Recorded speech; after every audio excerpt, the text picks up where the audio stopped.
season of rallies and an intense war of words. Let's quickly open this up with our two political experts joining us this evening. We have Charu Pragya, spokesperson of the BJP, along with RJD leader Abdul Basit. Charu Pragya, we've heard it from the Prime Minister. He did go all guns blazing yesterday against the INDI, and today it was a host of INDI leaders, you name it, and all of them were on the stage, sharing the stage together, also giving the slogan BJP Hatao, Desh Bachao. And the most interesting came in from Rahul Gandhi, who said Bihar is the nerve center of this country. कि ये विचारधारा की लड़ाई है, एक तरफ है नफरत की राजनीति, एक तरफ है अहंकार और दूसरी तरफ है मोहब्बत और भाईचारा.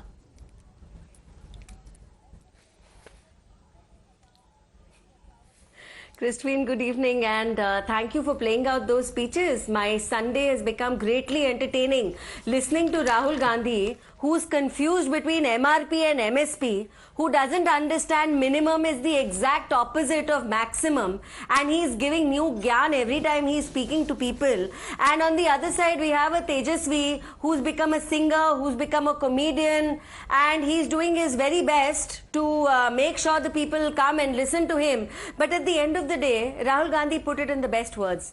ये कोई दुकान खोलने की कोशिश कर रहे हैं और ये देश कोई दुकान खोलने वालों के लिए राजनीति में अब जगह नहीं बनाएगा.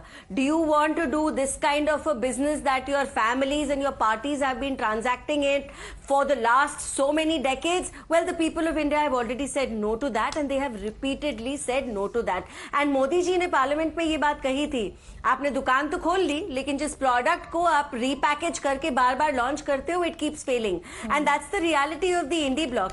ना उनके पास नियम है, ना नियत है, ना नीति है, ना उनके पास नेता है, and they stand exactly where they started. Was it 8 months ago, 10 months ago? What's the difference between then and now? Rahul Gandhi can take a break to visit Cambridge on a program that he's only sponsoring, but he cannot take a break to attend Parliament. So that's his priorities right there. Okay. I want to take that to Mr. Abdul Basit as well. But Charu, before that, since you also spoke of dynasty politics, and that is exactly what was said by the Prime Minister yesterday as well. Today we heard it from the INDI leaders, give it back to him. But Tejasvi Yadav came out to talk about Samrat Chaudhary. He spoke about the Paswan family, also spoke about the Manji family, while daring the BJP not to launch or field any dynasts in the run-up to 2024 elections. Your response?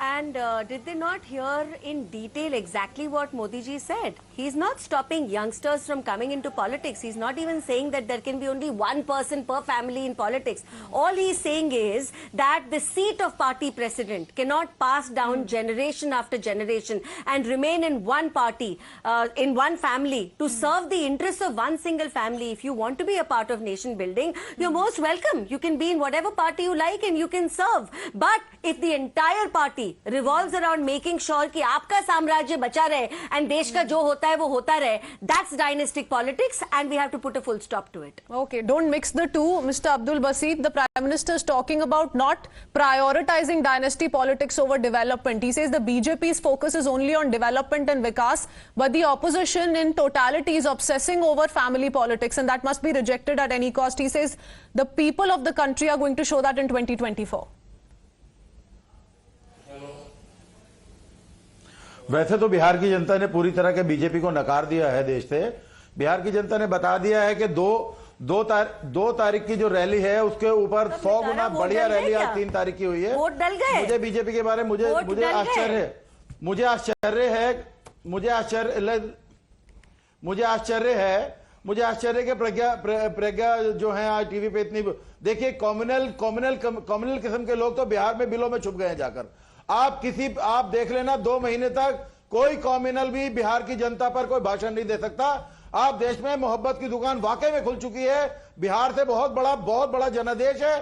पूरे हिंदुस्तान के OBC समाज के लोग और जितने भी प्रताड़ित लोग हैं देश के, जिसने इन 10 साल इस घटिया सरकार के साथ जिन्होंने इस तरह के प्रलोभन के साथ काम किया और आज वो ठगा महसूस कर रहे हैं, सब लोग देखना एक तरफा मामला हो चुका है. बिहार की रैली नहीं है, ये देश की रैली है.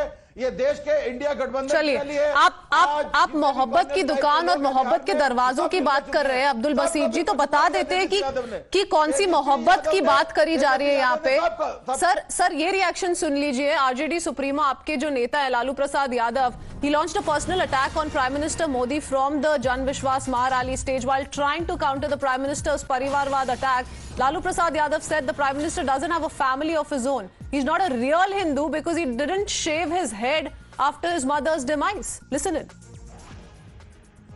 तुम्हारे पास परिवार नहीं है,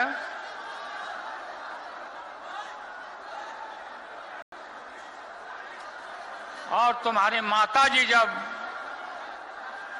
और तुम हिंदू भी नहीं है,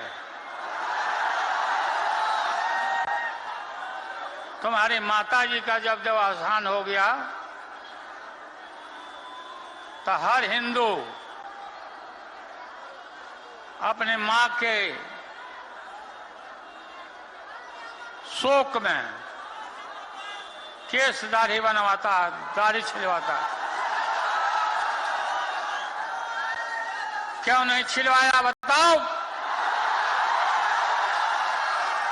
क्यों नहीं छिलवाया? क्या इस मोहब्बत की बात कर रहे हैं अब्दुल बसीत जी आप? एक तरफ मल्लिकार्जुन खड़गे बोल रहे हैं झूठों का सरदार, फिर से पर्सनल अटैक लॉन्च कर रहे हैं। दूसरी ओर हम ये देख रहे हैं कि लालू प्रसाद यादव उनको कह रहे हैं ये रियल हिंदू नहीं है। क्या इस मोहब्बत की बात कर रहे हैं राहुल गांधी, आरजेडी और अन्य बाकी पार्टियां? ये समझ लिए बहुत सॉफ्ट भाषा का इस्तेमाल माननीय लालू यादव जी ने किया।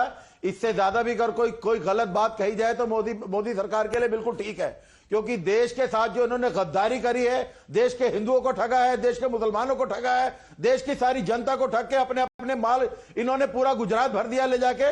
इसके लिए देश इन्हें माफ नहीं करेगा।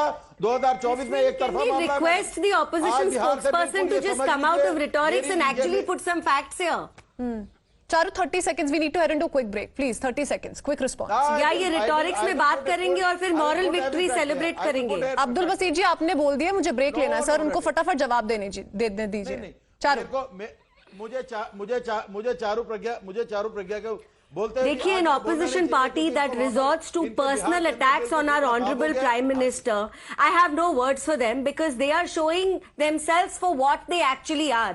When they have no content to fight the Bharatiya Janata Party and the NDA with, when they have no agenda for the progress of this country, this is their last resort. Personally attacking our honorable prime minister. लेकिन हर एक attack का जवाब इस देश की जनता आपके खिलाफ vote डालकर देगी and NDA is going to be back. अब की बार 400 पार। Well, you know, the battle is now inching towards the people's court. It's the people who are going to take a call on whether or not this is acceptable or not. But yes, this is most certainly taking it to a personal level, and that most certainly has never been welcomed by the people of the country, is what we've made out so far. But thank you, both of you all, for joining us this evening. That's all the time we have. Need to head into a quick break for now.